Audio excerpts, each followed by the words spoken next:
Bonjour à tous et à toutes.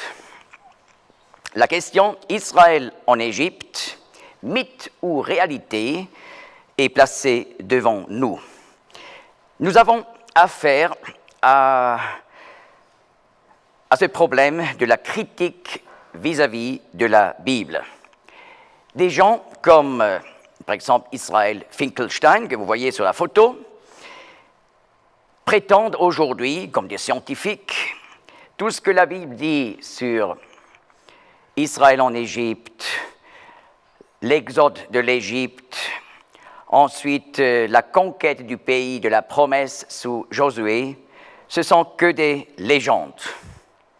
En fait, Finkelstein, dans son livre « Pas de trompette devant Jéricho », il nie donc l'historicité d'Abraham, le père d'Israël, d'Isaac, de Jacob, Joseph comme gouverneur en Égypte, Israël comme peuple en esclavage en Égypte, l'exode et la conquête du pays, et il dit ce sont que des légendes. Tout en affirmant il n'y a aucune trace archéologique d'Israël en Égypte. Vers 1230, il dit, donc 1230 avant Jésus-Christ, Jéricho n'était pas une ville, il n'y avait pas de mur. Donc la conquête du pays sous Josué, où selon la Bible, les murs sont tombés vers l'extérieur, c'est une pure légende. Eh bien, on peut se demander, qu'est-ce que ça change ? Ce sont toujours des belles histoires pour raconter aux enfants. Mais il faut voir le fait que les premiers livres qui traitent de ces histoires, d'Abraham, d'Isaac, etc., jusqu'à l'Exode, etc., ces premiers livres de la Bible forment la base de la bonne nouvelle.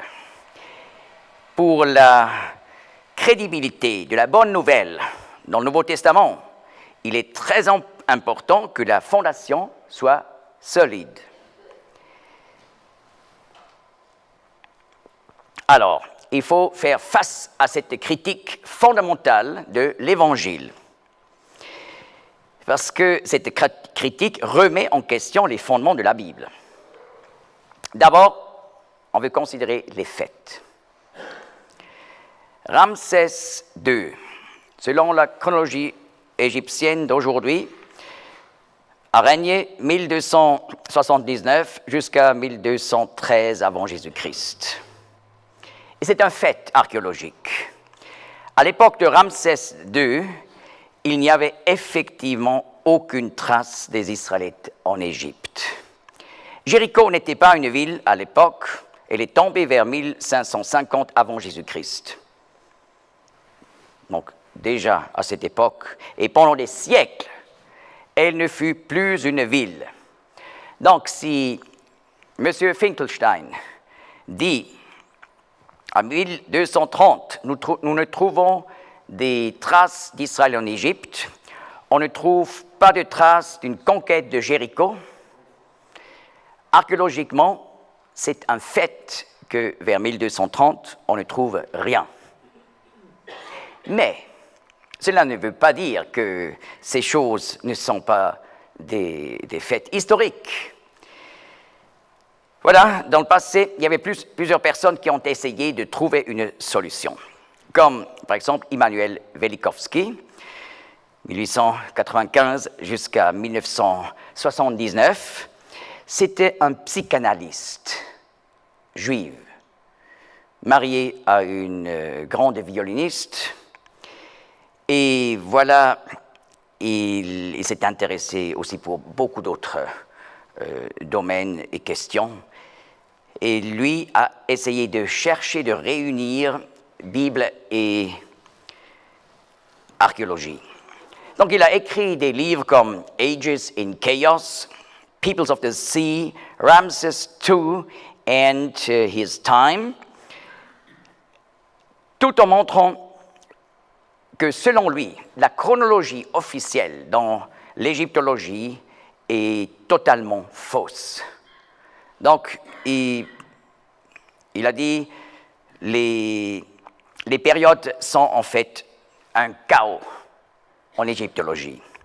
Mais je peux vous assurer que les égyptologues, ils n'aiment pas apprendre d'un psychanalyste ce qu'il faut penser en archéologie. Un certain professeur docteur Donovan Amos Corwell, il a vécu 1901 jusqu'à 1996, un biochimiste, a eu un intérêt profond pour l'archéologie et la chronologie biblique. Et lui aussi a essayé de changer la chronologie égyptienne. Et plus tard, un homme très intéressant, David Rohl, né en 1951. Lui était un peu un type rebelle.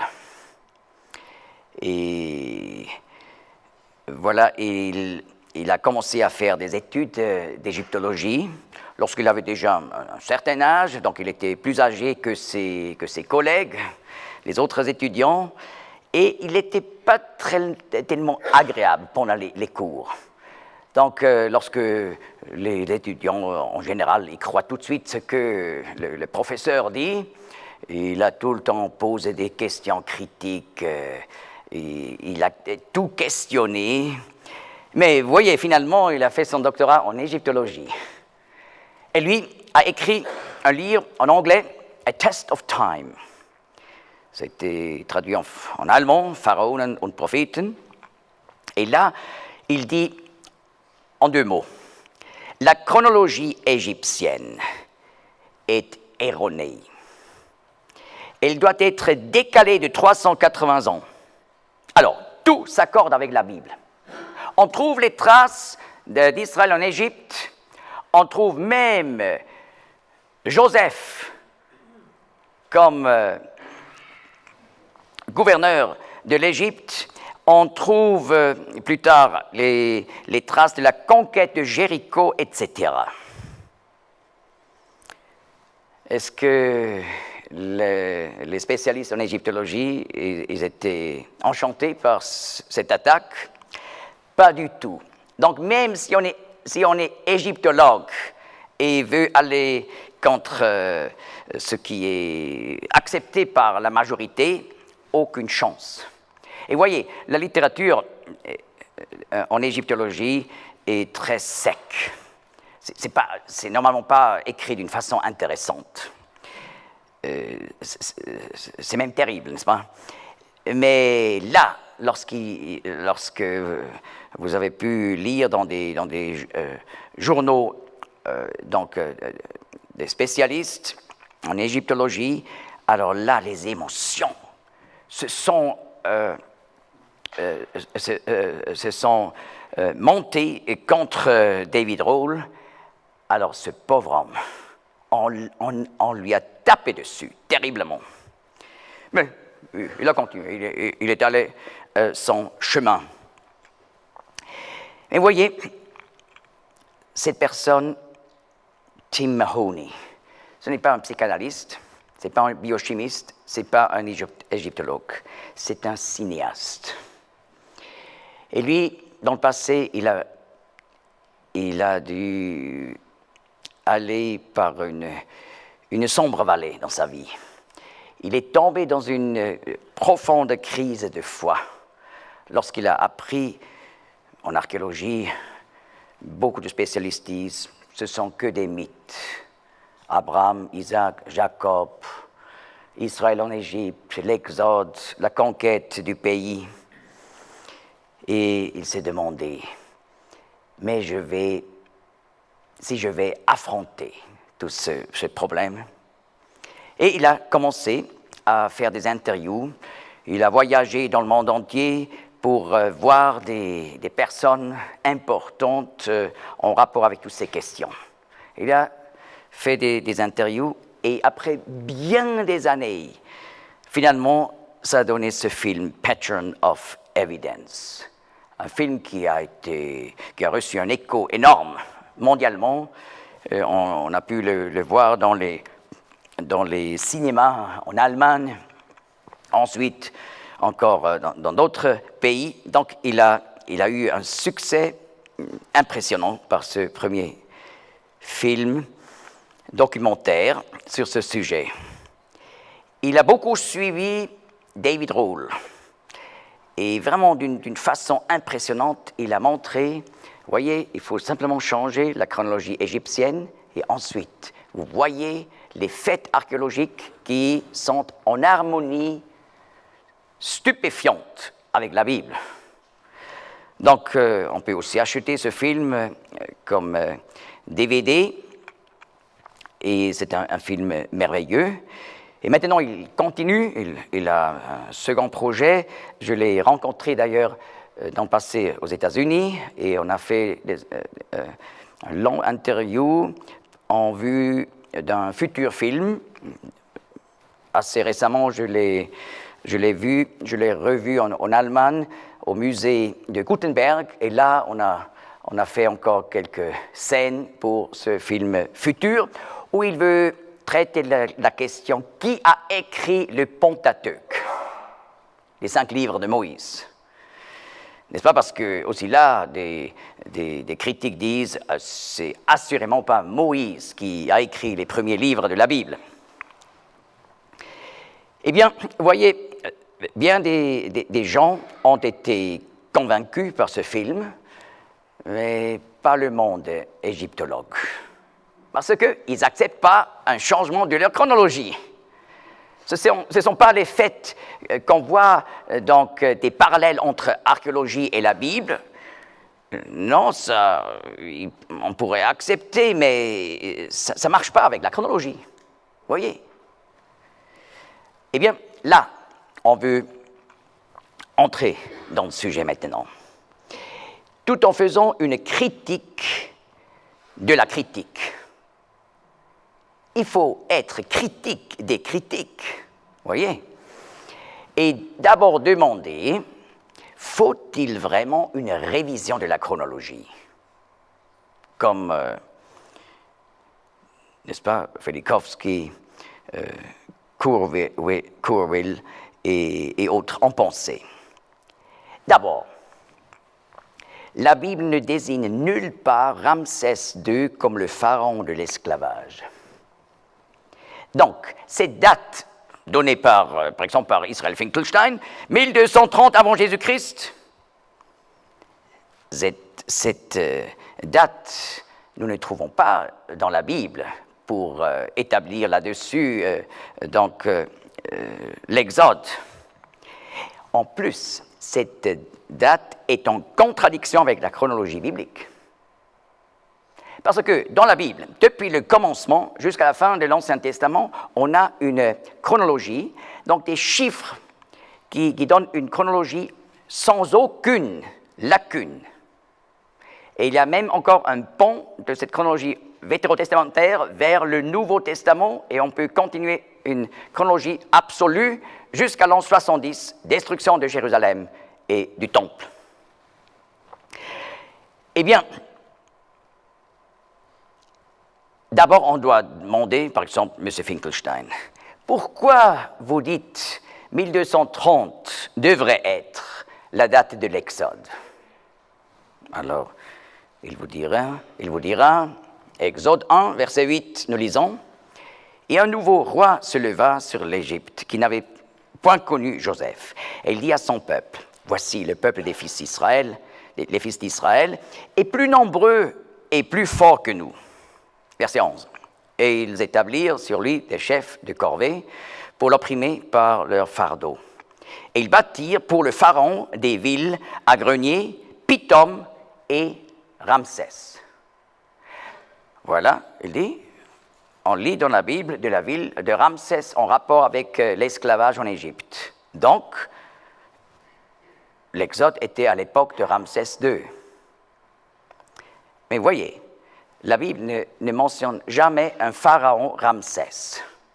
La Bible parle toujours du pharaon, son nom propre. Et cela est même remarquable. Dans la conférence de ce matin, je n'avais pas expliqué cela. Seulement plus tard, dans l'histoire de la Bible, on trouve des pharaons mentionnés avec leur nom propre. Par exemple, le pharaon Shishak, au temps des rois d'Israël et de Juda, et on lit d'un pharaon Nécho et d'autres, Ophra, et c'est exactement ce qui reflète la réalité en Égypte ancienne. Parce que dans la vieille histoire, dans les textes, on parle du pharaon. Et seulement plus tard, on commence à ajouter le nom propre. Et ça se reflète dans la Bible. Donc, le fait que la Bible en Exode parle seulement du pharaon, c'est déjà une indication qu'il s'agit d'une histoire très vieille. En plus, il y avait 11 pharaons de nom de Ramsès. Mais on a quand même des raisons pour dire Ramsès II, parce que Ramsès II était un grand bâtisseur, et spécialement dans la ville de Ramsès.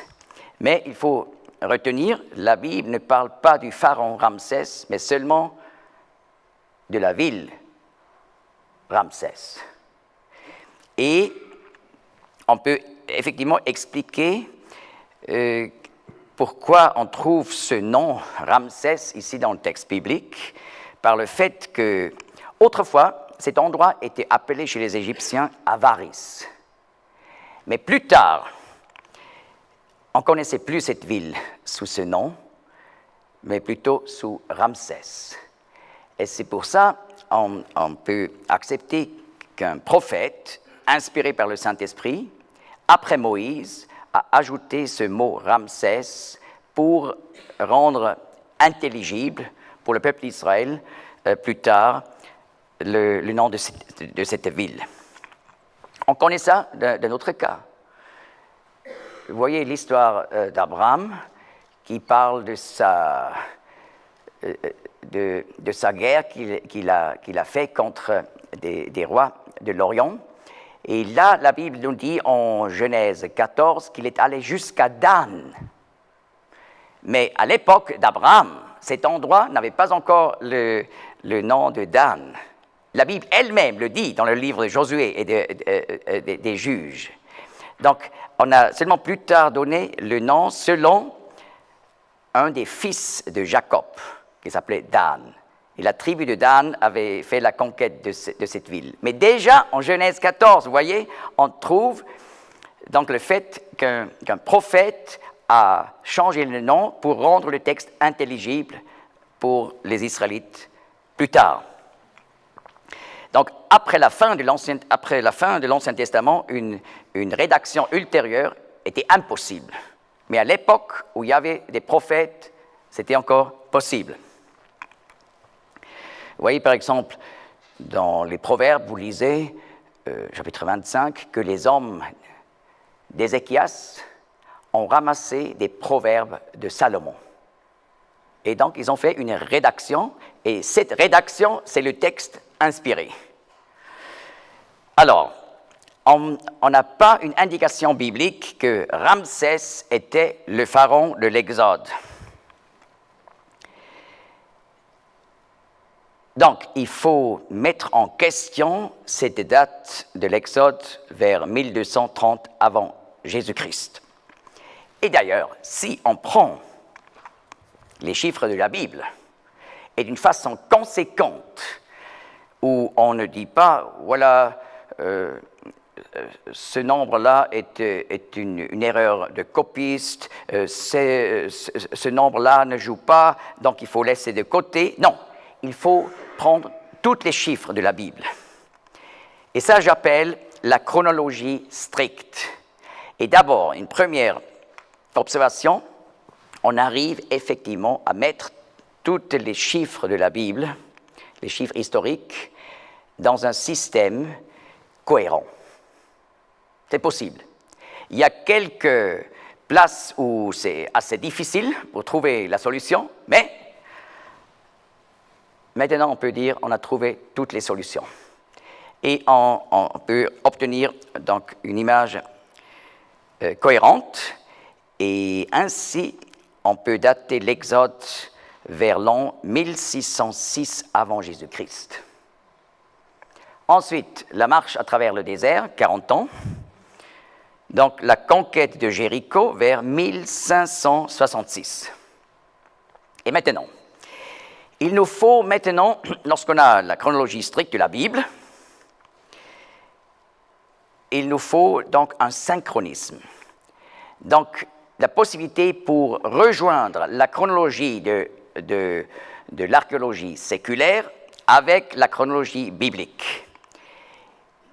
Il y a plus qu'une possibilité, mais une très bonne possibilité, c'est l'an 586 avant Jésus-Christ. Voilà la destruction de Jérusalem. L'image que vous voyez ici, dans la cité de David, nous montre les maisons des princes de Juda qui ont été détruites par Nebuchadnezzar. Et on a même trouvé les cendres de l'époque de 586 avant Jésus-Christ. Je lis 2 Rois 25, 8. Et au 5e mois, le 7e jour du mois, c'était la 19e année du roi Nebuchadnezzar, roi de Babylone, Nebuzaradon, chef des gardes, serviteur du roi de Babylone, vint à Jérusalem. Et ensuite, le texte biblique nous dit, les Babyloniens ont détruit Jérusalem et le temple de Salomon. Et l'ont brûlé. Et voilà, le texte biblique parle même de la destruction des maisons des princes.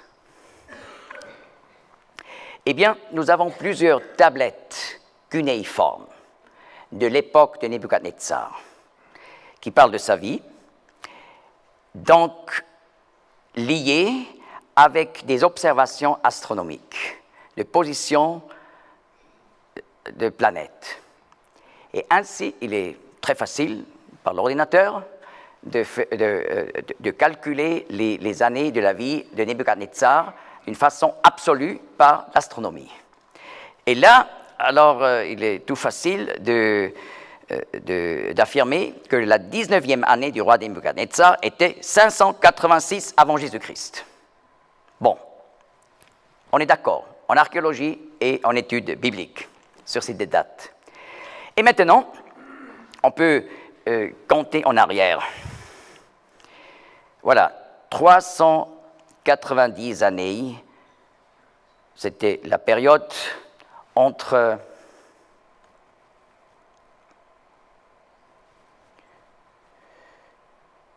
petite erreur.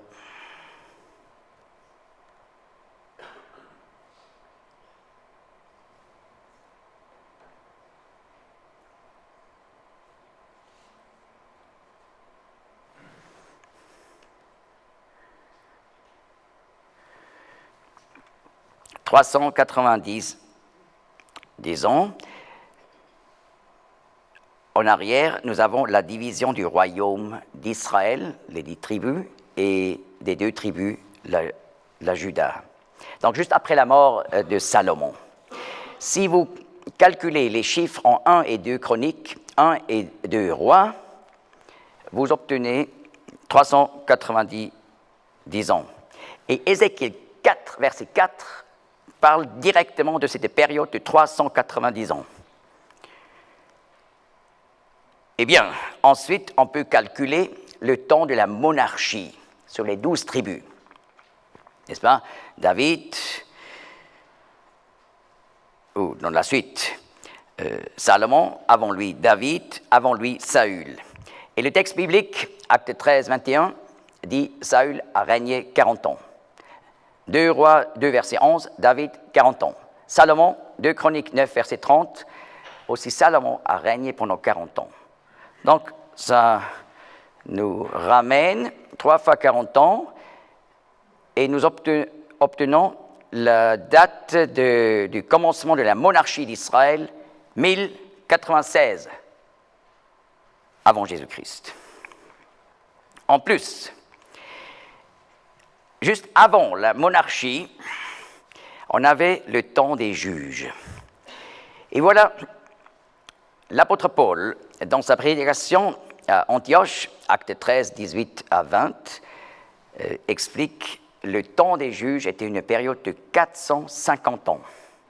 Et effectivement, si on prend les chiffres dans le livre des juges jusqu'au 1 Samuel, on obtient exactement 450 ans. Je suis en train d'écrire un livre qui traite de toutes ces questions et qui explique aussi comment exactement obtenir tous ces chiffres. Alors, on peut facilement ensuite contrôler ce que je vous présente là en vitesse, n'est-ce pas? Alors, comme ça, le commencement du temps des juges, 1546. Mais avant, n'est-ce pas, depuis l'exode hors d'Égypte, nous avons 40 ans dans le désert. On peut calculer sur la base des chiffres bibliques que la conquête du pays était d'une période de 6 ans. Seulement, oui, vous avez pensé plus. Seulement 6 ans sous Josué. Et voilà, après on peut calculer, il y avait 14 ans jusqu'au commencement du temps des juges. Ainsi, on peut obtenir 1606 avant Jésus-Christ comme la date de l'Exode. Et maintenant, est-ce que c'est stupéfiant? La différence entre 1606, le chiffre de la Bible, et le chiffre de Ramsès II, 1230, ça fait une différence de 376 ans. C'est presque 380, comme David Rohl, environ, voulait changer la chronologie égyptienne. Mais maintenant, vous voyez, il ne faut pas changer la chronologie séculaire. Elle est établie, on peut la laisser. Parce qu'on peut même plus, on peut la confirmer par le texte biblique. Donc, la Bible confirme la science séculaire. C'est intéressant. Et maintenant, vous voyez la grande différence. Ramsès était un pharaon de la 19e dynastie. Mais si on prend pour l'Exode la date de 1606, eh bien, ça nous ramène vers la 13e dynastie. Ça, c'est tout autre chose. Vous voyez, c'est normal qu'on ne trouve pas les Israélites en Égypte pendant la 19e dynastie. Pourquoi? Parce qu'il n'y avait pas d'Israélites. Parce qu'il y avait déjà l'Exode. Si on trouvait encore les Israélites en Égypte, ça serait un problème. Alors là, la Bible serait fausse. Si, à l'époque de la 13e dynastie, Jéricho aurait un mur, serait une grande ville, on aurait un problème avec la Bible. Parce que la Bible nous dit, Jéricho a été détruite à l'époque de Josué, et pendant des siècles plus rebâtie seulement à l'époque du roi Akab. Hiel a rebâti Jéricho. Tiens, donc selon la Bible, à 1230 avant Jésus-Christ, Jéricho était une ruine. Vous voyez, ça serait la même chose si, juste un jeu de pensée. Dans 600 ans, les archéologues feraient de la recherche en France. Et ils cherchent dans les archives de l'époque de la Réforme, du XVIe siècle, n'est-ce pas, un certain monsieur Macron qui avait un problème avec les Gaulois. Mais ils ne trouvent pas. Alors ils diront, c'est un mythe, il n'y avait jamais un monsieur Macron avec des problèmes avec les gilets jaunes.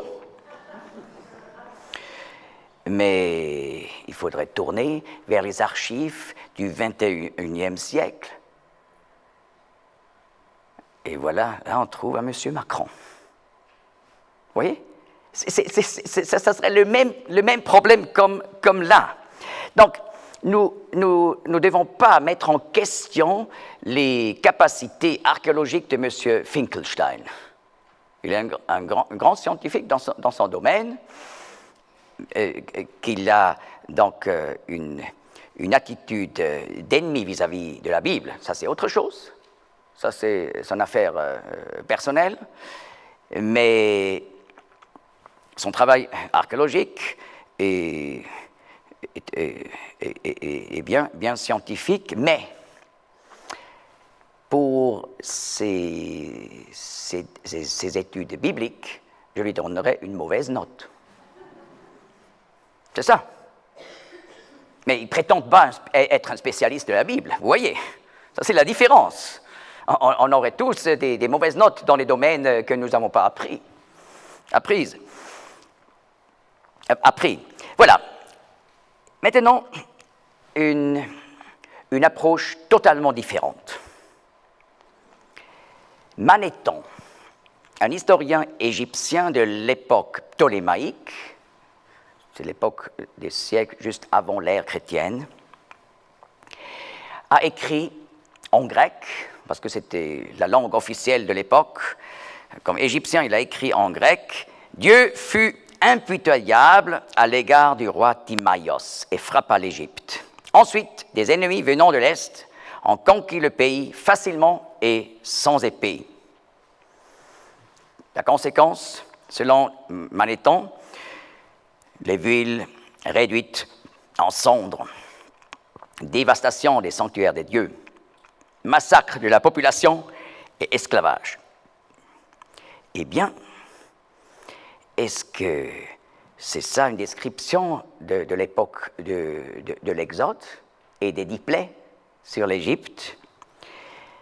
Alors, le nom Timaïos, c'est la façon de prononcer un nom égyptien de la façon grecque. Et si on connaît un peu, on sait exactement comment il faut tourner un peu cette façon de prononcer pour obtenir l'original égyptien. Timaïos correspond à Dédou-Mosé. Et Dédou-Mosé, c'était un pharaon à la fin de la 13e dynastie. Tiens, vous voyez, la 13e dynastie. Ça c'est l'époque de 1606. Oui. Et vous voyez, on possède toujours ce papyrus royal de Turin qui donne toute une liste de pharaons. Et là, on trouve justement ce nom de Dédou-Mosé. Alors, maintenant, on peut s'occuper de la date de la naissance de Moïse. Lui a été né, selon la Bible, 80 ans avant l'Exode, donc vers 1686. Et voyez ce pharaon maintenant. Artapanus, un historien juif de la fin du IIIe siècle avant Jésus-Christ, et était auteur d'un ouvrage sur l'histoire du peuple juif. Il a écrit en grec Peri-Iudaion, sur les Juifs, concernant les Juifs. Et dans ce livre, il dit, vous voyez, c'est encore une autre approche, il dit la fille du pharaon à l'époque de Moïse, donc la fille qui a reçu Moïse comme enfant adopté, s'appelait Méris. La Bible ne parle pas d'un nom, n'est-ce pas? Et son mari était le pharaon Khénéfrès. Alors, ou Khénéfrès. Alors là, vous devez aussi obtenir l'original égyptien de cette prononciation grecque, et c'est Ka-Nefer-Ré, ce qui veut dire la perfection de Ré, le dieu du soleil, brille à l'horizon. Et voilà, c'est un pharaon de la 13e dynastie. Mais bien avant Dédou-Mosé. Donc, vous voyez ici, ça c'est le père adoptif de Moïse. Il avait un nom d'intronisation, Sobek-Hotep IV. Kha-Nefer-Re. Tiens, maintenant on a trouvé deux pharaons. Le pharaon de l'Exode, les 12 Mosées, et Sobek-Hotep IV, Kha-Nefer-Re, le pharaon de l'époque de la naissance de Moïse. Et maintenant, on aimerait savoir qui était le pharaon à l'époque de Joseph, où il était gouverneur de l'Égypte. Eh bien, voilà, selon la chronologie stricte, l'an où Joseph se présentait devant le pharaon pour expliquer ses rêves, c'était 1830 avant Jésus-Christ. Et selon la chronologie de l'égyptologie d'aujourd'hui, ça nous amène vers l'époque d'Amenémès III. Voilà, le pharaon de Joseph. Et sans faire un lien avec Joseph, des spécialistes de l'art égyptienne ont dit cette représentation du pharaon est hors du normal. N'est-ce pas? Souvent, les pharaons ont des visages plutôt type symbolique. Mais là, c'est un vrai visage. Vous voyez les oreilles un peu avancées, ce qui pourrait indiquer, on a dit, c'est un pharaon qui a des oreilles pour entendre la voix du peuple. N'est-ce pas? On cherche de tels gens qui règnent, qui ont des oreilles pour le peuple.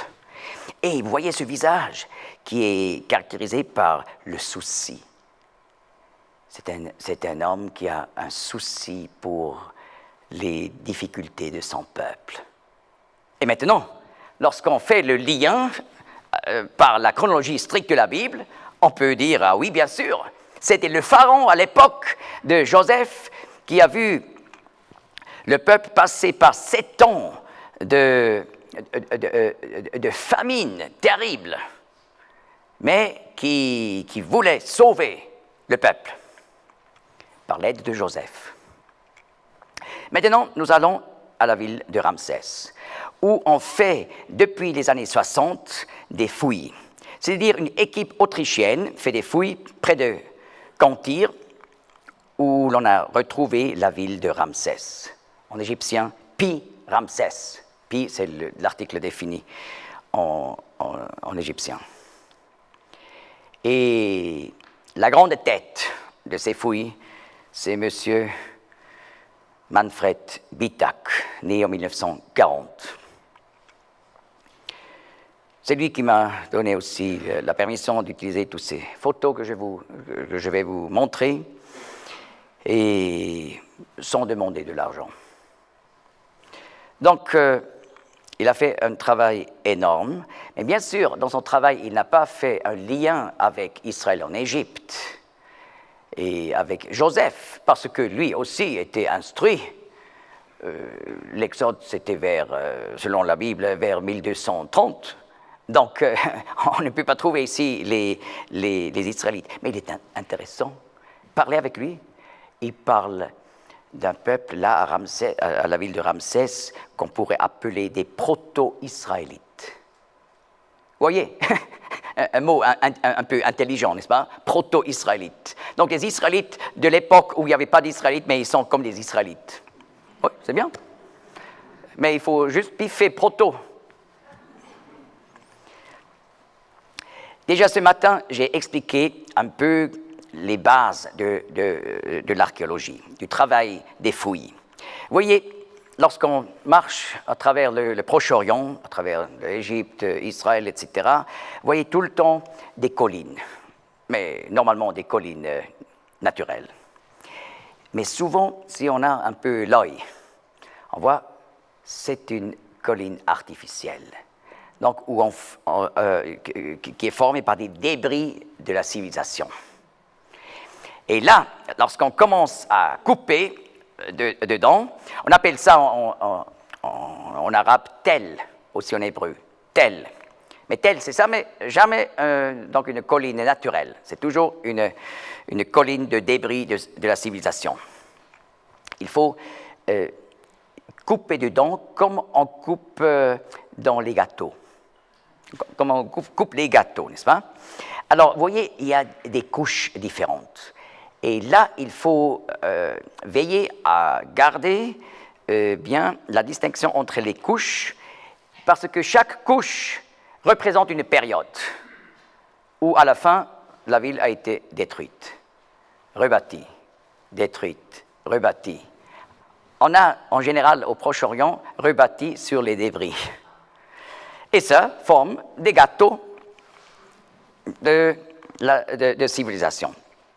Et en plus, il faut aussi regarder quels sont les modes de la céramique. Parce que ça a tout le temps changé, et sur la base de ces modes, on peut dater relativement les couches. Vous voyez, par exemple, ici, dans la 5e couche, vous trouvez la même mode comme dans un autre tel, dans la 2e couche. Alors, ainsi, vous savez, la 5e ici correspond à la 2e là-bas. Ce n'est pas une chronologie absolue, mais relative. Très important. Et voilà, maintenant nous sommes ici à la ville de Ramsès. Et quand on va vraiment en bas, pour voir la toute première couche, on appelle ça stratum H. Et je vais vous montrer, c'est le moment où Jacob, avec sa grande famille, est arrivé en Égypte, à Goshen, pour s'installer. Ensuite, on trouve stratum G4, G3, G2, G1. Ce sont les couches des Israélites en Égypte.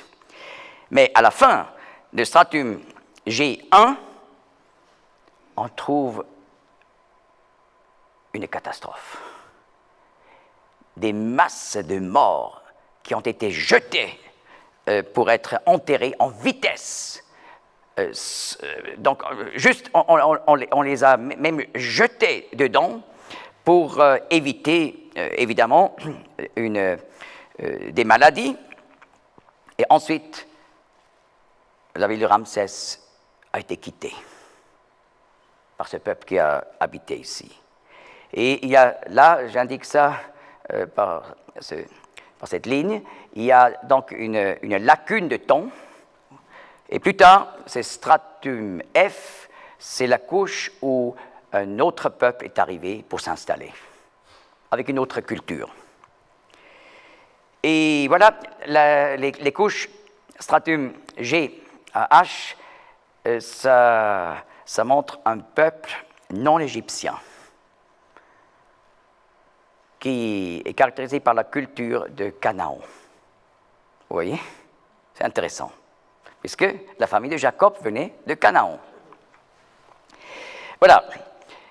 Tim Mahoney, lui, à son tour, m'a aussi donné la permission d'utiliser plusieurs images de son film, qui est vraiment bien fait, comme je viens de dire. Oui, je fais un peu la publicité, mais avec conviction. Voilà. Et il montre dans son film cette photo où vous voyez là les couches de la ville de Ramsès. Mais si on va vraiment encore plus bas pour voir les toutes premières couches, alors c'était la ville qu'on a appelée autrefois Avaris, la ville des Égyptiens, des Israélites en Égypte.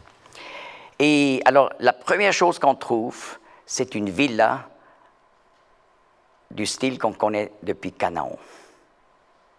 C'est la villa du père Jacob.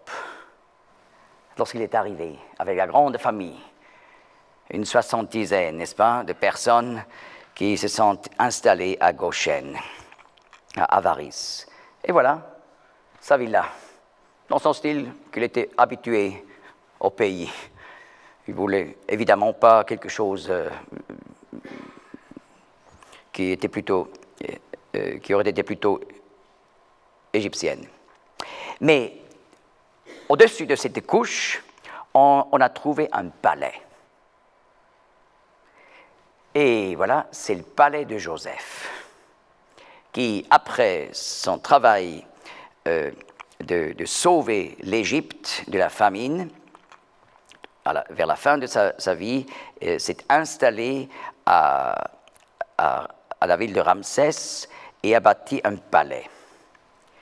Vous voyez ici, comme ça a été construit, et c'était un palais, là, avec une cour intérieure, plusieurs chambres, et d'ailleurs, là, la chambre pour dormir, avec le plus grand socle de lit qu'on n'a jamais trouvé en Égypte. Mais ça va bien pour quelqu'un qui était un homme de rêve. Mais rêve de Dieu, pas d'imagination.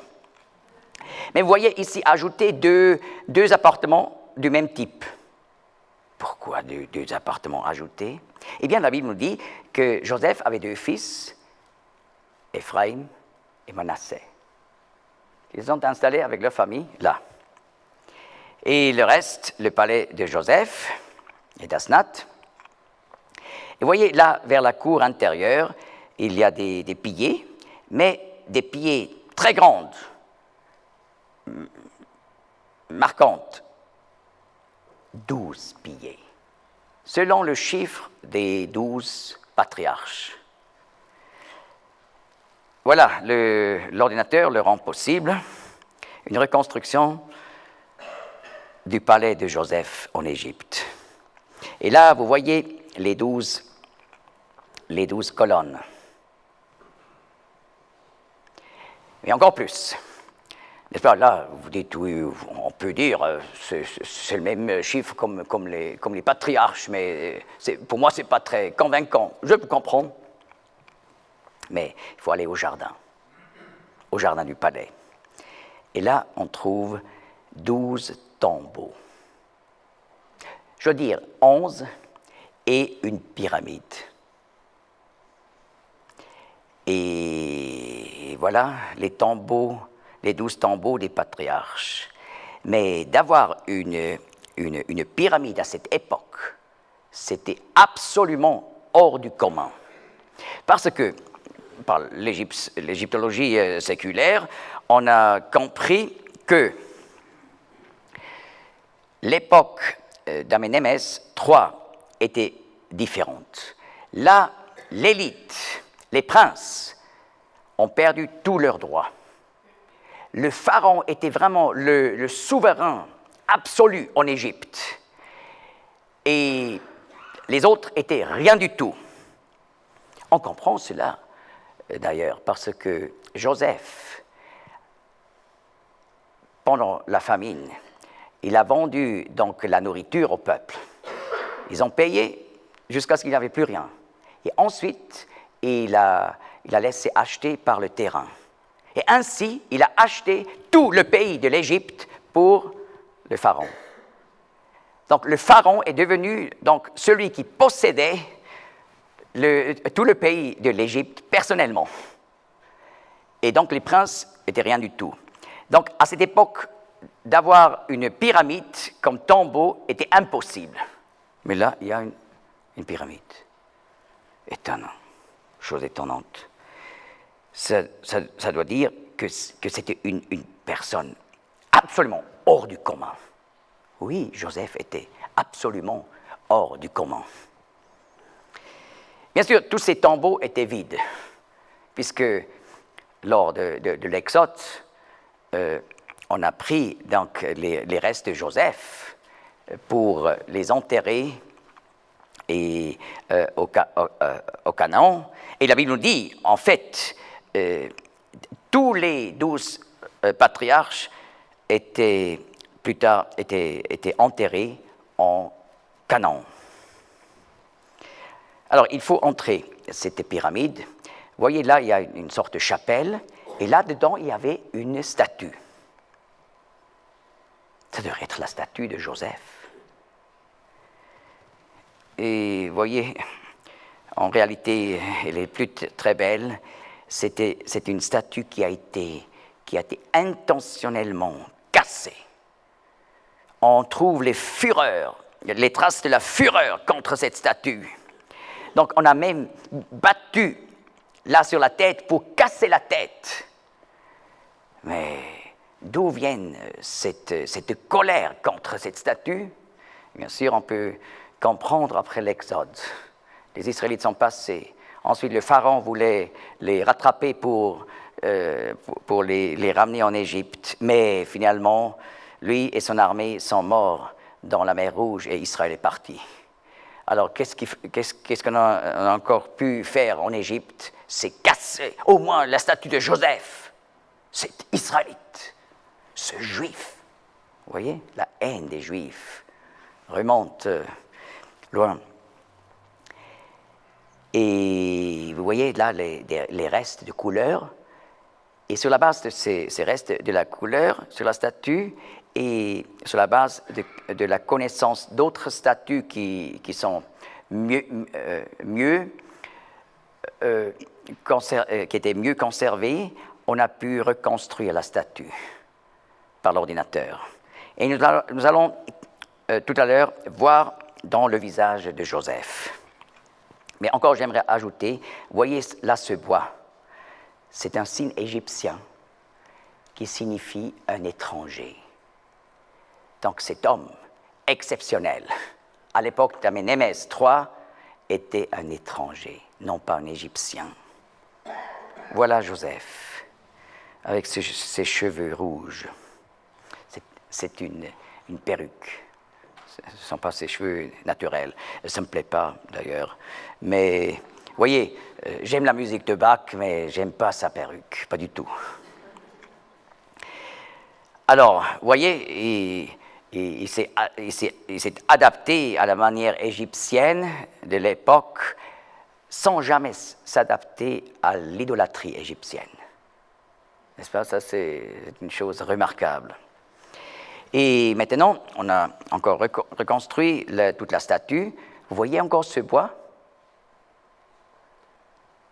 Ça veut dire « je suis un étranger ».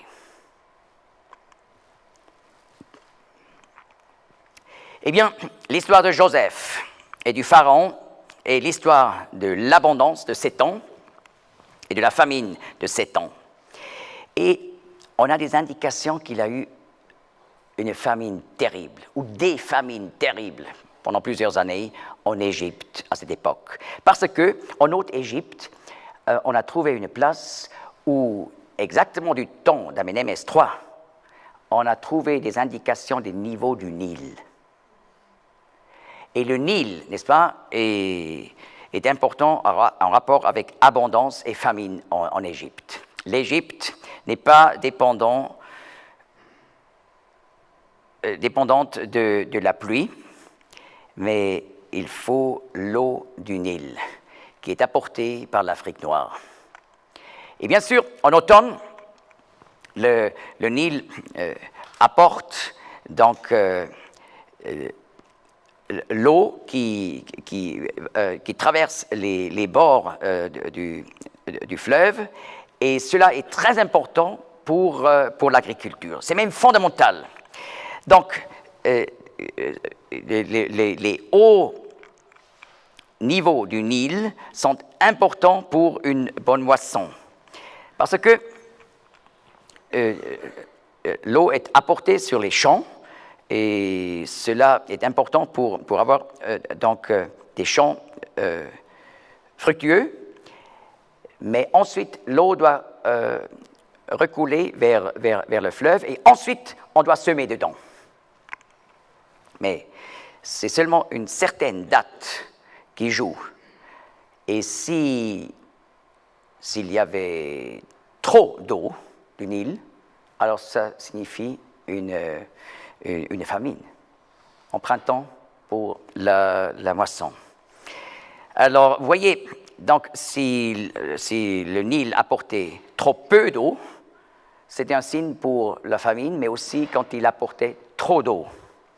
Et vous voyez ici les niveaux qu'on a trouvés de cette époque. Et vous voyez la moyenne ici, Il faut que je montre comme il faut avec le laser. Vous voyez la moyenne ici. Mais à l'époque d'Amenémès III, il y avait bien trop d'eau apportée par le Nil. Et cela est une indication de famine. Et vous voyez dans la rêve du pharaon, il y avait des vaches pleines de graisse qui sortaient du fleuve. Vous voyez, qui sortaient. C'est comme l'eau qui sort de la rivière, mais ça c'est important pour avoir une bonne moisson. Mais après, les vaches sans graisse, maigres, terriblement maigres, ils sortent aussi du fleuve. Ça indique la famine, n'est-ce pas? Mais aussi en sortant du Nil. Et voilà, on peut montrer, c'était exactement ça le problème à l'époque. Le Nil était trop haut, souvent. Mais par la sagesse donnée par Dieu à Joseph, l'Égypte a été sauvée. Et comme vous le savez, aussi la famille de Jacob. On va plus loin et on a trouvé donc les maisons des Israélites en esclavage. Et voilà aussi, l'ordinateur le rend possible pour faire une reconstruction de ces simples maisons de briques où les esclaves habitaient avant l'Exode. Le papyrus Brooklyn 35.1446, c'est une liste des serviteurs d'une maison comprenant 95 noms. Et c'est une liste de l'époque de Sobekotep III, ça veut dire une génération avant Moïse. Et sur cette liste, vous trouvez plus de 50% de noms sémites du nord-ouest. Vous pouvez dire hébreux, des noms hébreux, comme Menachem, Issachar, Azer, Shifra. Vous voyez, une des femmes sages, Exode 1, avait porté le nom de Shifra. Et autrement, on ne trouve plus dans la Bible le nom de Shifra. On trouve ça là-dessus. C'est quand même remarquable. Et maintenant, j'aimerais encore montrer la fin des couches israélites. C'est terrible. On voit des morts qui ont été jetés pour être enterrés. Et voilà, ce sont les premiers-nés qui sont morts lors de la 10e plaie et Israël est parti. C'est quand même remarquable d'avoir ces traces qui nous illustrent Exode 12, 29. « Et il arriva au milieu de la nuit que l'Éternel frappa tout premier-né dans le pays d'Égypte, depuis le premier-né du Pharaon qui était assis sur son trône, jusqu'au premier-né du captif qui était dans la maison de la fosse, et tout premier-né des bêtes. » Verset 30, à la fin. « Et il y eut un grand cri en Égypte, car il n'y avait pas de maison où il n'y eût un mort. Et il appela Moïse et Aaron de nuit et dit, « Levez-vous, sortez du milieu de mon peuple. » Ils sont partis. Et voilà, 40 ans de marche dans le désert, pour finalement arriver vers l'entrée de la pays de la promesse. Je fais maintenant une petite rupture musicale et puis après, la suite.